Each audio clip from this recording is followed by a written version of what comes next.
Bijouterie Santia mividy volamena voninandray anao ny alatsinainy hatramin'ny sabotsy. Merci toi am'ilay nettoie vaovao. Nettoie ny ty vera. Why toi lasa misy volofotsy akindry? Le tsy inona izany ataoko amin'io? Saki manana vahaolana. Shampoing colorant belle pour une coloration parfaite et soin. Tsy mitsahatra mikaroka izay tsara ho an'ny zanako sy lipi. Enao koa raha tianao ny zanakao safidio sy lipi.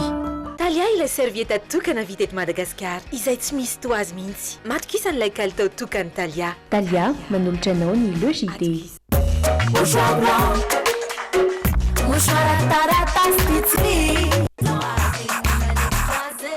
Mouchoir blanc, beaucoup plus qu'un mouchoir.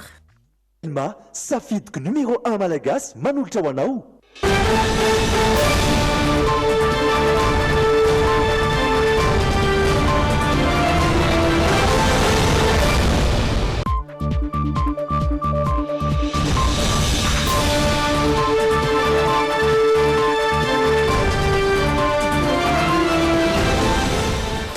Miaraka tompoko ary tonga zao tanatin'ny logité alarobia fa 7 ny volana aogositra ireto ny lohatentsika.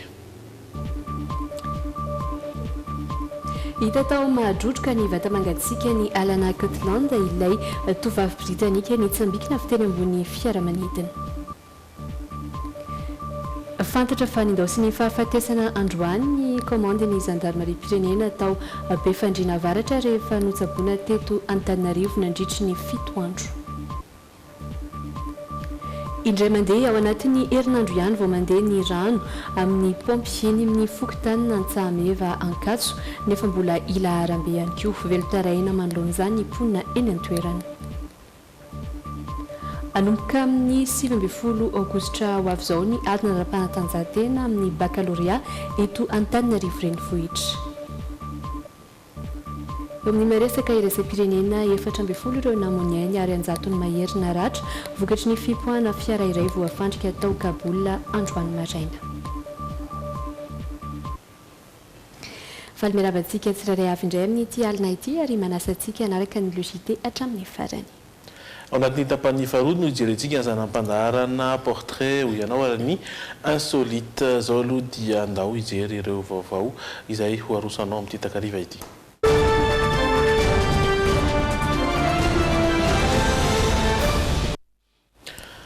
Hitan'ireo mpanao fikarohana ny talata teo ny vata mangatsiaka ny Alana Scotland ilay tovavy britanika 20 taona nitsambikina avy eny ambony fiaramanidina tany amin'ny faritra manodidina ny Anjanjavy. Araka ny fanambarany teo anivo ny sampana mpanao famotorana ny alakamisy izao no akarina aty andrenivohitra ny razana tsy mbola voafatra kosa ny antony nampitsambikina n'ilay mpianatry ny université ny Cambridge mizotra makany amin'ny olana ara-tsaina kosa ny fehi-kevitra ireo mpanao famotorana Jery Edouard sy Kasambola manana. Tao madrodroka tanàna iray ambanivohitra manodidina ny Anjanjavy no nahitan'ny mponina ny vatan'ny Alana Scotland. Raha amin'ireo faritra niompana ny fikarohana io toerana io saingy ireo mponina no nahita azy mialohan'ny nampandrenesana ireo manampahefana. Efa simba tanteraka ny razana ka ny lokombolony, ny kirarony ary ny akanjo nanaovany no nahafahana naka fanapahan-kevitra savaravina hamantarana azy. Manodidina ny 12 kilometatra isan'andro ny dian-tongotra nataon'ireo mpikaroka. Karohina nandritry ny 2 herinandro teo eo i Alana Scotland rehefa nitsambikina avy eny ambony fiaramanidina nitondra azy avy tao Anjanjavy hiazony renivohitra. Miainga minitra vitsy ilay Cessna 182 no injay narerivotra ny fofofobe ny mpanamory ilay fiaramanidina nitodika izy ary nahita ny Alana teo am-pitsambikinana. Niezaka nanakana azy ny mpanamory Tahina Rantoanina sy Ruth Johnson vehivavy britanika raika amin'ny 12 taona saingy tsy voafehy ilay tovavy. Manambara ny mpiasan'ny trano fandraisam-bahiny tao Anjanjavy nipetrahany Alana Scotland fa efa lasalamborona ny tenany fotoana vitsy mialohan'ny nandraisan'ny fiaramanidina. Tsy naneho hevitra manoloana ny fahitana ny zanak'izy ireo ny fianakavian'ny Alana Scotland. Ny zoma teo no nanambarany Lester Riley fianakavian'ilay tovavy fa ho sarotra amin'izy ireo ny hare fa hita faty ny zanany saingy hanamaivana fitaintainana sy ahafahana mampody azy ny fahitana ny razana. Fantatra fa azonaretina parano ihany tenany vokatry ny fandraisana fanafody miaro amin'ny valanaretina malaria nandritry ny fivahiniana ny teto Madagasikara. misy ny vokadratsy ateraky ny finanana izany fanafody izany maro loatra tsy maintsy izy kosa nefa ny fitiliana ny razana hamaritana izany satria ny alakamisy izao no entina mihazo ny renivohitra ny vatamangatsiaka ny Alana Catalande araka fanazavana avy amin'ny commandant Damasy Gervais talen'ny biraomsahana ny loza anabakabaka. Fa loza mahasalavana kosa no tranga tetsy amin'ny lalana Kazomanga mihazo any Andraharo maraina io. Olona iray no namony ainy tamin'izany roa hafa kosa naratra ka noentina avy hatrany teny amin'ny hôpitaly HGRA. Ilay mpamily ilay fiara kosa nitsoaka tao anatin'izany tena toerana nanangona vaovao Rodano Menjanary sy Tota Ratsaranjato. Ny maraina teo tokony tamin'ny valora fiara tsy mataho-dalana orinasa mpanao lalana iray nandona tovolahy 20 taona monja raha ny fitantaran'ireo nanatry maso. Fiara avy nandona mpitondra moto ity fiara ity ary nitsoaka ka nifatratra tamina fiara niantsona teo amin'ny sisiny arabe teo Akazomanga. Ilay tovolahy niaran-doza kosa nandeha bisikileta hiazo ny trano fonenany noho izao ndao fahafatesana vokatry ny ratrana azo azy izao. Izy tandeha tamin'ity sisiny ity fanoalosariana zany izy ireo izay ny sady réhabilitateur dia le ty tomobile ty no patina tamin'le mitondra bisikileta zany no patina tao amin'ny taombany le patina teo amin'ny kibony teo le pneu anty ty atsaiko le mitondra bisikileta ohatrany mbola velona. Nirosoroso be avany izy dia nisy mitondra bisikileta teo akaikiny dia voaisiny tetsy lehilahy dia nitsokany ampitanakany dia itsy tôbily itsy koa voadonany dia nikisaka dia nisy mpandeha avany dia le mpandeha tonga dia voadonany dia nidona tamin'ny rindrina tetsy. Zavatra hitako teo fa tôbily anankiroa fandona dia olona ray maty dia olona roa naratra. Le tôbily fotsifotsy io rafarafa be avany. Andranomaso no nahitany fianakaviana an-drazana teto.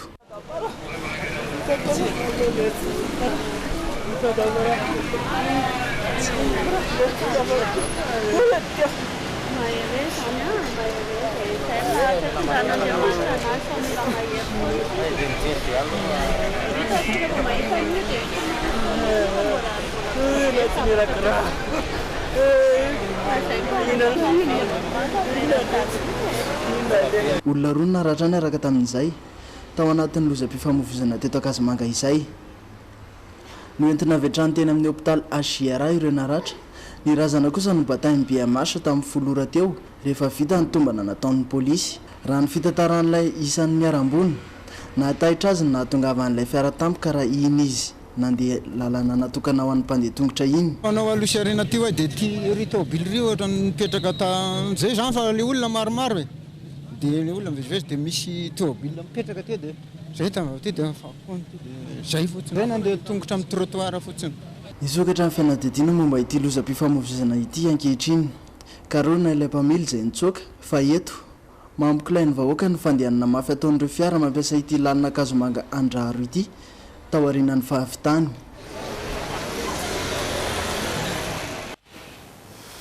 Fa toy ny raharaha tany Befandriana avaratra. Nodimandry androany tao amin'ny hôpitaly Soavinandriana ilay komandiny borgady ny zandarmaria pirenena tao Befandriana avaratra. Tifitra nahazo azy ny aliny 20 jolay lasa teo no nahatonga izany. Nisy nandroba tamin'io andro io ny mpandrarasino iray ka very tamin'izany ny vola mitentina 10 tapitrisa ariary. Mataorin'ny fifandonana teo amin'ireo jiolay ihany koa moa ny ben'ny tanàna tao Befandriana avaratra. Pierre Razafindramana sy Tota Ratsaranjato.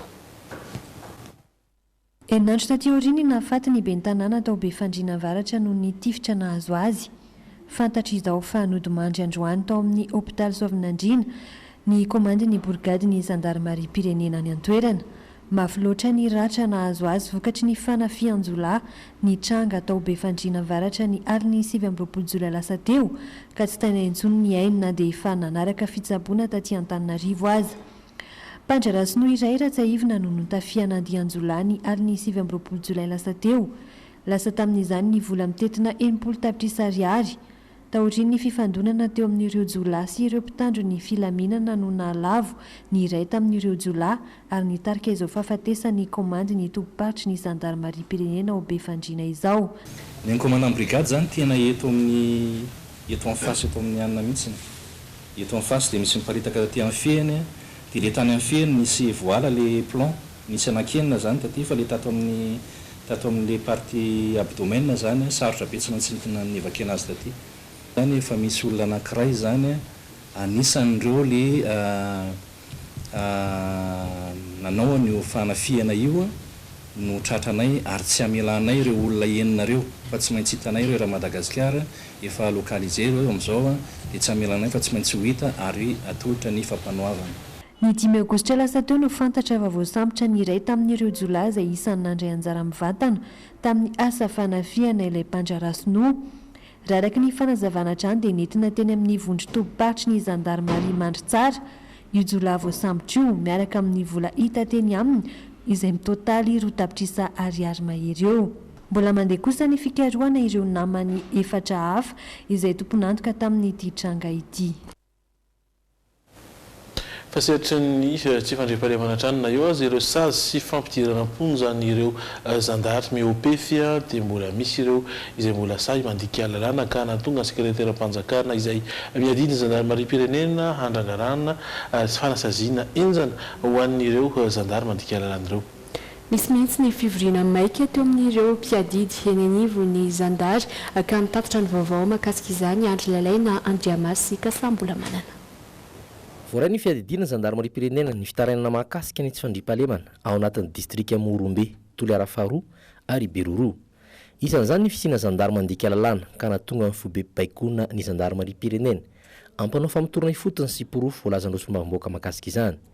Voadinika ny nitry fihaonan'ireo mpitarika avy eo anivon'ny zandarmaria pirenena ity ihany koa ny amahana ny olana mifandraika amin'ny tsy fandriam-pahalemana sy ny fihetsika ary ny fomba mihoehatra ataon'ireo zandary sasany any amin'ny tsenanomba ny Soavinandrina. Fa olana raisy niaraka tamin'ny solomavambahoaka sy lehibe ny distrika ny Soavinandrina ny fametrahana guichet unique. Taorian'izay dia nitohy tamin'ny dinika teo amin'ny samy mpitantana zandary malagasy izany ka nijerena mahakasika ny fandriam-pahalemana, ny asa sy teknika ary ny rafim-pitantanana sy fiofanana. Ici ny atao hoe ataoko amin'ny teny professionnalisation du métier ny gendarme amin'ny lafin'ny sécurité zany zay fahaiza-manao amin'ny gendarmerie dia misy koa zany ny fahaizana miara-miasa zany amin'ny acteur de sécurité rehetra na aminay zay samyzay satria misy fanitsahana ndraikitra aminay zay samyzay na aminay sy ny acteur de sécurité hafa dia izahana isy zany zay le fanatsarana kokoa ho amin'izay amin'ny lafiny emploi technique ny zavatra tena isongadina zany dia ny resaka normalisation amin'ny tenue anaovan'ny zandary io zany tena natao tamin'izy io teo aloha dia hoe raha vao mipoitra dia fantatra hoe ry zandary ry polisy ry tafika ry eforesta dia zay ny mezany hoe inona ny tenue zany ampiavaka hoe vao mipoitra ny zandary dia ho fantatra hoe zandary ny mipoitra iny fa tsy olona hafa.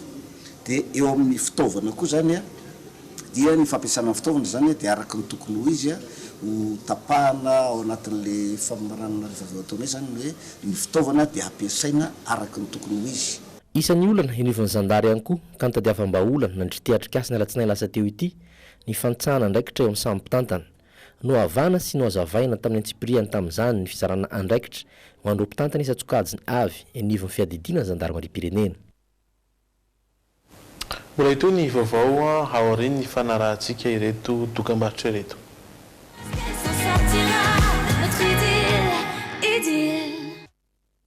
Mitoy ny logité ary ny fatapahan-drano no izantsika izany sy mijaly amin'izay rano izay mantsy ny ponina eny amin'ny fokontany Antsameva Ankatso tao anatin'ny 3 volana teo eo.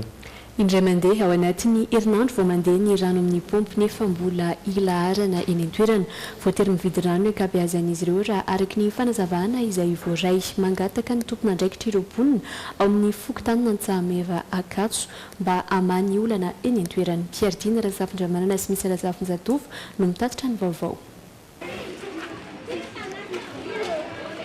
Ilarana takizao hatrany ny pompy ety amin'ny fokontany Antsameva Ankatso mambolana maro izay tapaka ny rano raha mandeha azy izany dia iray andro anatin'ny herinandro ary amin'ny alina. Tao anatin'izay volana maromaro izay ny tompo ny fahasahiranana ireo mponina satria voatery mividy rano izy ireo indrindra ireo mpivarotra hani-masaka ety Ankatso. Ho an'ity mpivarotra iray ity izao mahalany 7 bidon izy ao anatin'ny iray andro, ny iray bidon anefa vidiana 10 ariary. Ary tena tsy misy rano mihitsy fa ndraindray ao anatin'ny herinandro indray mandeha ny rano dia amin'ny alina amin'ny ray alina izay no milahatra rano eto.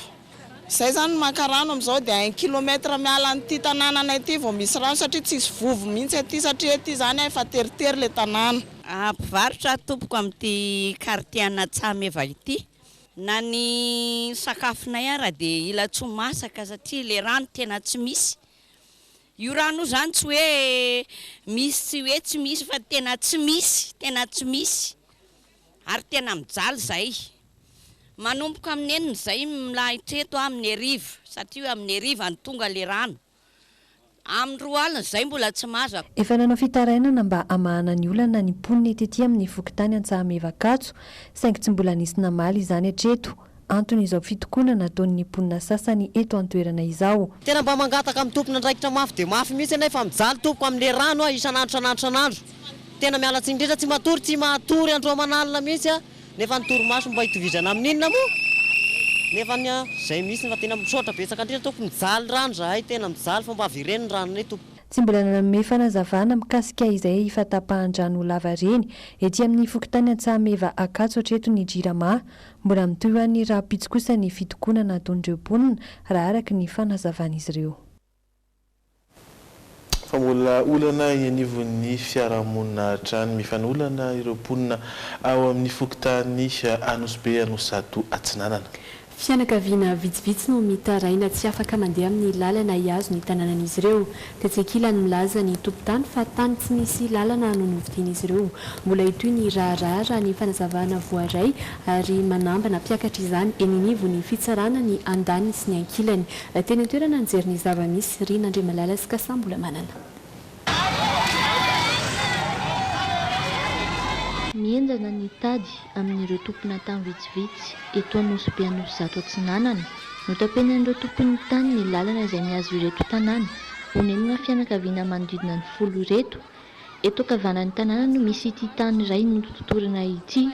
Tsy nanaiky izany anefa ireo ponina ary nanao fihetsiketsehana no ity toerana ity izay efa nivezivezen'izy ireo antaonany maro. Mangataka ny tompon'ny tany izy ireo mba hanome lalana azy ireo araka ny voalazany lalàna. Amin'ny malagasy tompoko dia nampiasainay foana io hatramin'ny 1990. Nefa ankehitriny zany le izy ny fokon'olona nandalo teo daholo. Nefa ankehitriny efa zay mihitsy ny olona satria efa nameny le tompony teo aloha hoe menay lalana nareo. Fa reto moa zany karana angamba izy sa avany an-dafy dia tsy mety hifanarahana satria zay lalana zay mba angatahanay. Eto amin'ny tapiny eo amin'ireo misy olona dia misy fanitso dia eo ny lalana hatramin'izay dia nitapenany zareo dia tsisy lalana intsony tamin'ny herintaona ka mpianatra zany fetsy be izy fa ao anatin'ilay mpianatra vakansa ny tapenan'ilay lalana dia izay nahatonga anay tsy ny satria izy niteny maninona ny tsy netsika hozy izy le raha misezato raha ohatra ka hoe tamin'ny hoe inona ny lalana mpianatra vakansa dia inona moa no tenenina ao fa niditra ny mpianatra dia izay nahatonga an'izy hoe alao etsehana le lalana. Za zany mba mangataka hoe sokafa ny lalana iny efa 20 taona mahery miperaka tety tompon-tanàna ety zay dia iny lalana iny iny foana lalapokon'olona teo hatramin'izay. Raha nanontanianay anefa ny solotenan'ny tompon'ny tany nototorana dia tsy misy lalana ny tany novidian'izy ireo. Nanamarika izy fa manaiky ny filazan'ny ponina ny amin'ny fandalovana teo talohan'ny namefenan'ny toerana.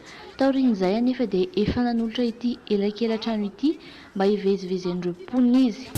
Ny namezana izay nanome lalana ny sekoly. Ny antony amin'ny famezana lalana ny sekoly dia ity amin'ny rehefa ity sekoly ity. Dia ity zany lalana namena ny sekoly. Nanome lalana sekoly izay. Hatramin'izay zany rehefa ohatrany hoe nisy lalana teo amin'ny sekoly io dia rehefa nisy lalana teo amin'ny sekoly io dia nisy mpivarotra kely hoe atao hoe Mama Rose. Rehefa mivatra teo amin'ny tokotany kely io ilay Mama Rose dia ohatrany hoe makao daholo ny mpianatra mividy goûter. Dia rehefa mividy goûter le ankizy dia ohatrany tapahany zareo le lalana tsy ahafahany le ankizy mividy goûter ao amin'ilay Mama Rose. Nefany iny lalana kely iny namaky tany ampovoany any ziska rakany amin'ny arabe tany. Ohatr'izay zany ny fomba fahitana an'le lalana tamin'ny fotoan'andro. Ankoatran'ny lalana eto ankavanana dia misy ihany koa ny lalana eto ankavia.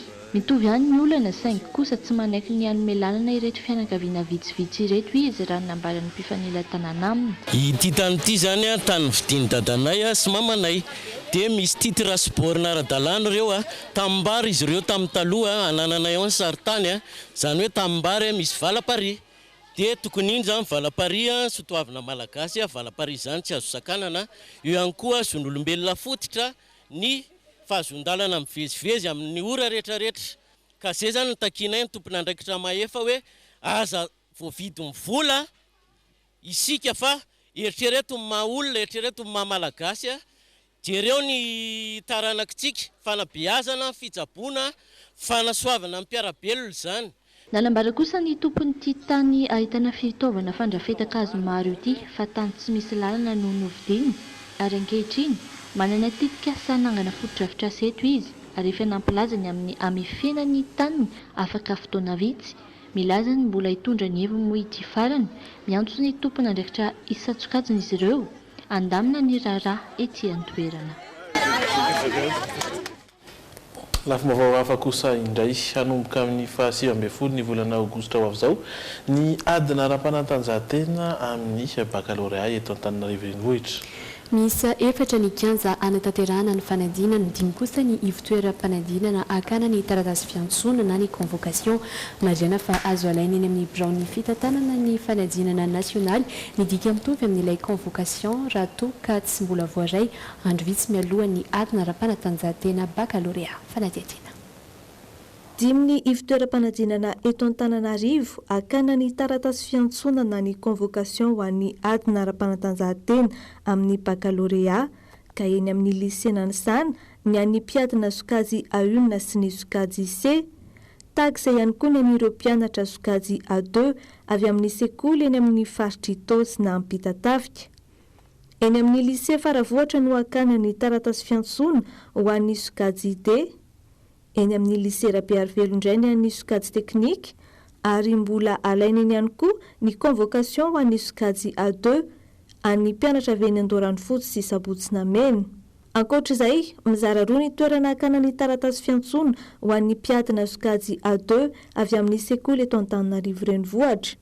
Misy ny alaina eny amin'ny LTC Ampeflo ary misy no raisina eny amin'ny lycée Andohalo. Ho an'ireo izay maka eny amin'ny LTC Ampeflo zany dia ho an'ilay tana 1, tana 2, tana 3 Alasora ary Ambomangakely.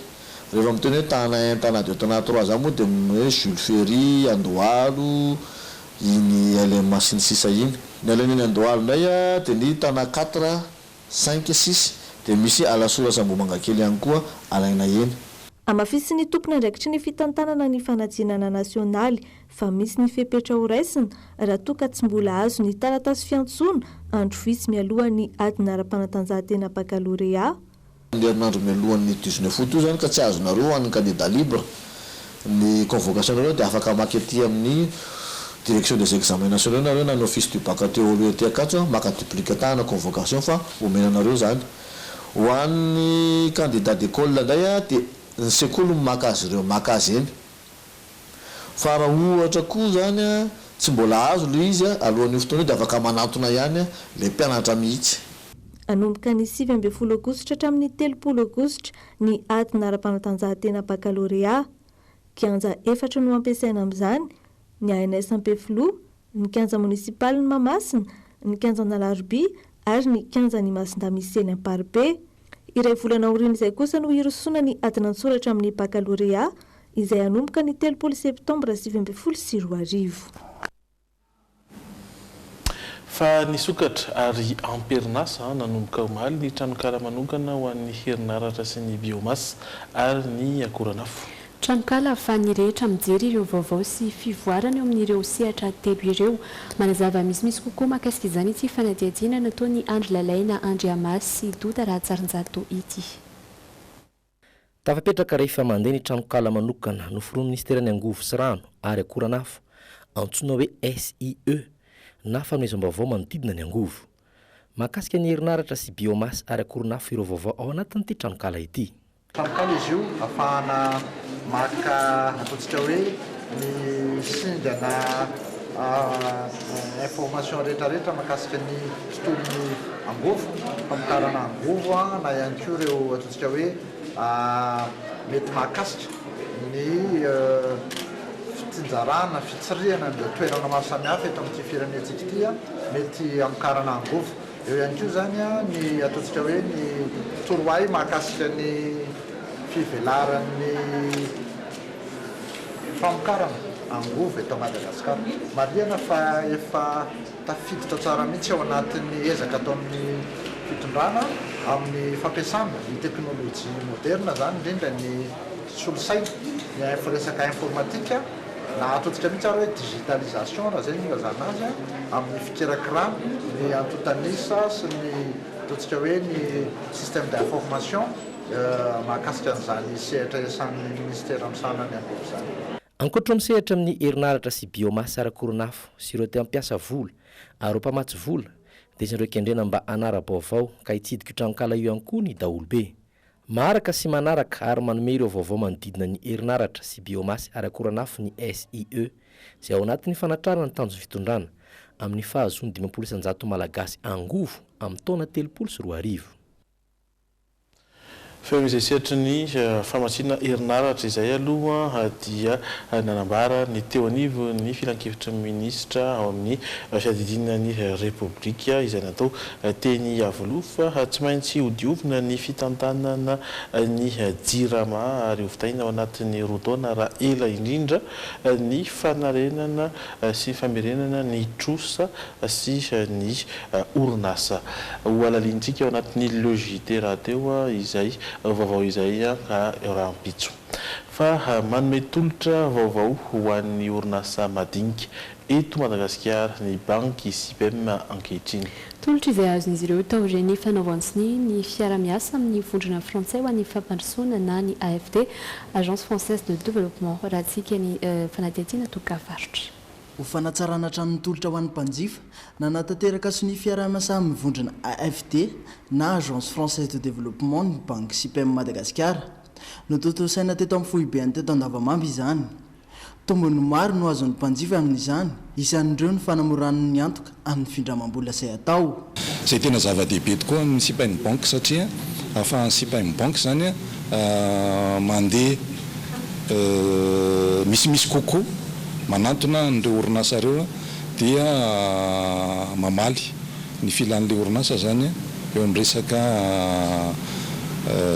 filana famatsim-bola amin'ny alalan'ny fampisamboram-bola moa zany. Fampisamboram-bola dia fitaovana anankiray ngeza be ahafahana mandroso aingana amin'izay atao rehetrarehetra na orinasa madinika tena madinika zany na orinasa lehibe dia fitaovana anankiray ngeza be io dia izay ilay natao sony teo zany. Novidiana manokana amin'ny fanampiana ireo orinasa madinika amin'ny titolotra vaovao ity mba hampiakatra ny lanjan'ny fandraharana eto Madagasikara. Ny lela vola afaka indramina dia arakaraka le filan'le pindrana fa ny ambany indrindra amin'ny fanaovana tsinito iny dia efapolo tapitrisa ariary ny farany ambany zany hoe ity indray mitoraka ity zany dia lefa sokajiana hoe efa somary ambonimbony ny orinasany no tena vatsiana amin'iny fa misy ihany koa moa zany amin'ny sehatra hafa zavatra ohatran'izao fa ambanimbany kokoa fa izay aloha ny androany miaraka amin'ny Agence Française de Développement. Aza misalasalary manatona ny SIPEM manerana ny nosy. Ny banque SIPEM izay manana ivitoerana valo eto Antananarivo renivohitra ary 12 hafa manerana ny revopartany eto Madagasikara. Tsy mitsahatra ny manome fahafampo ireo mpiompy amin'ireo vokatra misy ao amin'ny kosa ny farm shop. Mirary dia mirary ny vidin'ny iray amin'ireo akoho kely fakana nofo indrindra ireo sakafom-biby. Miresaka misy kokoa mikasika izay indrindra ity fanadihadiana manaraka ity. Mivarotra ireo sakafom-biby isan-karazany ny farm shop. Amidy mora ihany koa ny akoho kely fakana nofo ato aminy satria 720 ariary monja ny iray. Ny anao izay mahamaty anna ireo mpiompy ny tanjo ny farm shop ka tsy mitsahatra ny manome torohevitra ho an'ireo mpanjifa izy ireo. Ny akoho fakana nofo zany dia izy fohifohy no amidinay. Reny ilay atao hoe akoho aingam-pitombo satria dia 5-20 andro monja dia efa azo amidy zany, fa azo jifaina zany nofony. Dia mazay izy hoe aingam-pitomboana zay dia izy fohifohy zany no amidin'ny farm shop. misy an'izay ilaina rehetra na firy manana hoe tetikasa ianao manana tombany ianao hoe mety hanomboka ianao a kodimapolo ny tiana ompiana na 200 na 2 na 3 afaka mame fafapoanao foana fary misopy afaka mamatsy an'izay ary veliko ihany fa tsisy tokony atahorana satria teknisianina miara-miasa amin'ny piopy dia teknisianina maty ihany. Afaka manampy ireo izay manana eritreritra ny ompy ankoatra ireo efa mivelo amin'izany ny farm shop tao anatin'izay 20 taona mahery nisin'izay tsy mbola diso fanantenana ireo mpanjifa. Ny tanjon'ny farm shop dia mba matianina ny piopy ary ihany koa manampy amin'ny fampandrosoana ny tontolo ambanivohitra. Ao anatin'izany dia tsy ny famatsinany akoho kely ihany nataonay fa manome izay fampiofanana aloha voalohany indrindra satria zava-dehibe ny fahaiza-manao ara-teknika mba azahoana tombony ilay fiompiana mba sy matikatoka ihany koa ny piopy. Ka zany hoe raha misy piopy zany liana na ny olona rehetra izay maniry hiditra anatin'ny fiompiana dia afaka manatona anay fa mamety hevitra hoe ahoana ny fananganana ny trano, ahoana ny fitaizana ny biby, ahoana ny fomba ahitana lalam-barotra, ahoana ny fiarovana ny volana ampiasaina zany tao anatin'izay sehatra fiompiana zay. Mandray anjara amina hetsika iray lehibe momba ny fiompiana sy fambolena eto Antananarivo ny farm shop ankoatra ireo toerana misy azy eto Madagasikara. Fa nivelany 4 ireo namoiny ainy ary miisa 570 kosa ireo naratra tao Kaboul ny Afghanistan andro maraina raha ny isa vonjimaiky. Mpanao viverniainy iray no fantatra fa nanapoaka tena tanatina fiara voafandrika ka niteraka ny loza saika sivily avokoa moa ny ankabeazan'ireo namoiny ainy ireo nilaza ho tompon'antoka tamin'ny otrango io ry zareo taliban fanatetena. Dans cet hôpital de Kaboul, les blessés... Fiara iray voafandrika no nipoaka taty andrefany Kaboul renivohitry Afghanistan androany maraina. Raha nitatitry ny manam-pahefana dia 420 ireo namony ainy ary miisa 570 kosa ireo naratra raha ny isa vonjimaiky. Raha nifantatra dia teo akaiky ny komissarian'ny polisy no nitrangan'ny loza tokony tamin'ny 7 maraina ora tany an-toerana. Raha nitatitry ny mpitondra teny ny ministry ny atany Afghan Nasrat Rahimni. Ny mariny fa sivily avokoa ny folo tamin'ireo namony ainy ireo. Ny sakafo marainao no tampotampoka teo na re zavatra nipoaka mafy be ary feno setroka hoy ity lehilahy iray ity. Tetsy ankilany dia namoaka fanambarana tamin'ireo tambazotra tseraserankio ny mpitondra tenin'ireo taliban izay nilaza fa izy ireo no tompon'antoka tamin'izany tamin'ny alalana mpanao viverniainy iray. Efa nanomboka ny talata teo ry zareo taliban no nanao ny fomba rehetra ny tsy hatanterahany fifidianana filoham-pirenena eto Afghanistan izay tokony atao amin'ny 12 septambra ho avy izao. Ny volana jolay teo no isan'ny namahiva indrindra teto an-toerana satria mahery ny 10 ireo maty sy namony ainy raha nitatitry ny firenena mikambana hatrany. Tsara nefa ny manamarika fa efa ho herintaona izao no nisy ny fifampiresahana teo amin'ny États-Unis sy ireo taliban. Misy indrindra ary amin'izao fotoana izao ny fiaonana eo amin'ireo delegasiona rotonta mikasika ny fandrafetana fifanarahana ho an'ny filaminana izay tanterahina ao Doha any Qatar. Andrazana raiky izany mety fiovarany toedrara eto Afghanistan. Mbola mienjandro kosa nitady eo amin'ny Inde sy Pakistan ankehitriny miteraka dizadiza izay mitarika fifampiatsinady ny fisotonan'ny Inde ny fizakatena ny Kashmir midina andalambe nanao fihetsiketsehana anoeran'izany moa ireo vahoaka pakistanais maro ary nanamafy ny hetsika ihany koa ny fitondram-panjakana any an-toerana. Tato anatin'ny 3 andro izao no tapahana avokoa ny fifandraisana rehetra amin'izao tontolo izao tao amin'ity tanàna ity. Horantsika vetrany fanatetena. Toy ireny tanàna maty ireny ny eto Kashmir efa ho 3 andro izao no napetraka teto an-toerana ny tsy fahafahan'ireo mponina mivezivezy amin'ny alina. No tapahana ihany koa ny fifandraisana rehetra amin'izao tontolo izao toy ny internet, ny finday sy ny maro hafa. Hatramin'ny sekoly aza dia nakatona. Voarara ihany koa ankoatr'izay ny fivorivoriana. Voadidina mpitandro filaminana avokoa ny tanàna. Araky ny fantatra dia mpanao fihetsiketsehana iray no namony ainy rehefa nosambory ny mpitandro filaminana. Mihamafatra ny atsekila ny fanoherana sy ny fihetsiketsehana ataon'ireo pakistanais izay mitsipaka marindrano ny fanapahan-kevitry ny fitondrana indiana. Ratsahivina ny zavantranga omaly dia nitoran'ireo mpanao fihetsiketsehana pakistanais ireo ny sainam-pirenena indiana sy ny sarin'ny praiminisitra indiana Narendra Modi. Izao no nentin'izy ireo anehoana ny atezerany ny amin'ny mpitondra fanjakana indiana. Nosoton'ny Inde ny fizakatena ny Kashmir tanàna iray izay eo ambany fifehezan'ny rotonta antony nahatezitra ireto mpanao fihetsiketsehana ireto raha tsy ahevina hatrany. fiantsinady ny fandraisan'ny Pakistan izany nambaran'izy ireo fa hodorany ihany koa ny birao parlementa indiana raha tsy misy fandraisana andraikitra aingana. Nous ne pouvons pas tsy mananjo andidy ny fiainan'ny Pakistan sy Kashmir i Inde fampiroroana zany aminay ary anao izay tratry ny herinay anoeran'izany izahay.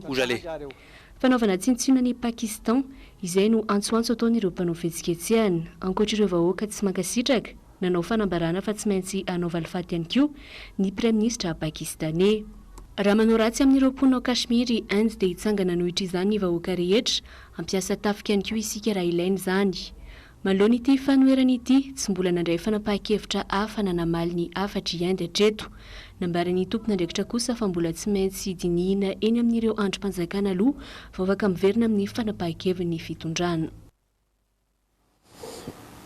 Mialohan'ny idirantsika ao anatin'ny tapany faharoa sy anarahana ireo dokam-barotra dia ampatsahivina aminao aloha ny vaovao izay anisan'ny songadina ka narahantsika teo hita tao madrodroka ny vatamangatsika ny Alanakatlanda ilay tovovavy britanika nitsambikina avy teny ambony fiaramanidina.